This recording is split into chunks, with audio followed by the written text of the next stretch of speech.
You know, when people can't get up in the morning and they can't get out of bed, I'm going to tell you why.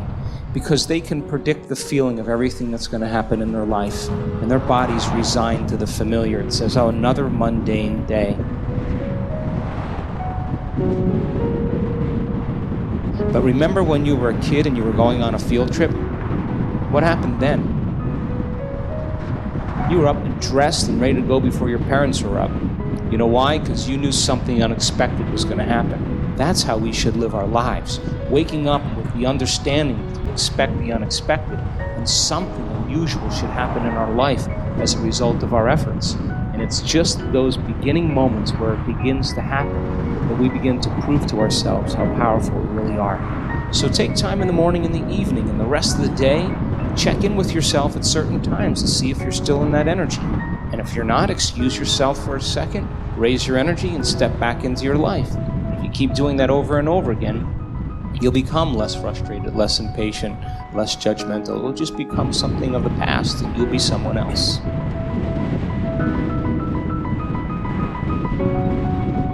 Half the day is self, and half the day is service. So the morning hours are for you to fill yourself. It's almost like putting on mental, emotional, and physical armor.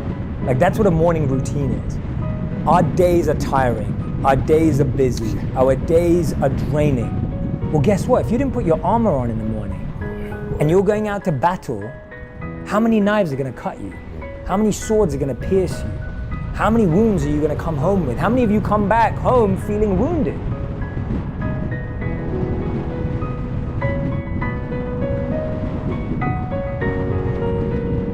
But guess what? If you put your armor on in the morning, a warrior would never go out onto a battlefield. And life can be a battlefield. Work can be full of conflict sometimes. Your relationships can be damaging sometimes. Your friendships can be toxic sometimes. So we are warriors in one sense. So for me, a morning routine is putting on emotional armor, which is meant to protect you for the rest of the day. And that way, even if you do get pierced, or you do get popped, or you do get cut, you're protected.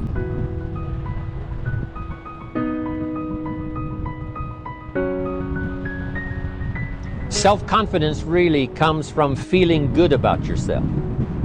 And one of the best ways to feel good about yourself is at the end of the day to know that you poured it on. You did your best. If you conducted a meeting, you did the best you could. If you made a phone call, it was the best phone call you could possibly make. If you wrote a letter, it wasn't a casual letter, it was your best letter. At the end of those kind of days, when you feel good about yourself, self-confidence starts to rise. You know that if you can have this kind of a good day, you can have another one the next day, and those days become the weeks become the months, and the month becomes a powerful year. Self-confidence comes from the lack of neglect. If you will not neglect to do the small daily disciplines, that's where self-confidence comes from. If you get up feeling the same way as you sat down, nothing really happened. Nothing happened neurologically, biologically, chemically, hormonally, genetically. You're still in the same state of being.